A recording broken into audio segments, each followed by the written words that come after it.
পুলিশের অতিরিক্ত উপমহাপরিদর্শক মশিউর রহমানকে গ্রেপ্তার করা হয়েছে। মশিউর রহমান দীর্ঘ সময় ঢাকা মহানগর পুলিশের গোয়েন্দা বিভাগ ডিবির লালবাগ বিভাগের উপকমিশনার ছিলেন। শেখ হাসিনা সরকারের শেষ দিকে তিনি অতিরিক্ত ডিআইজি পদে উন্নতি পান।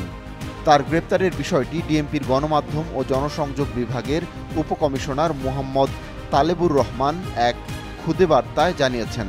খুদে বার্তায় বলা হয়, মশিউর রহমানকে গতকাল বৃহস্পতিবার রাতে গ্রেপ্তার করা হয়। ডিএমপির গোয়েন্দা বিভাগ ডিবি তাকে গ্রেপ্তার করে।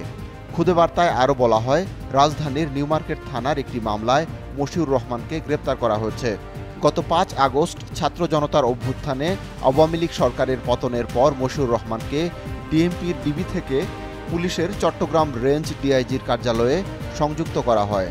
ডিএমপি সূত্র জানায়, ছাত্র জনতার আন্দোলনে প্রাণহানির ঘটনায় মশিউর রহমানের বিরুদ্ধে একাধিক মামলা হয়েছে।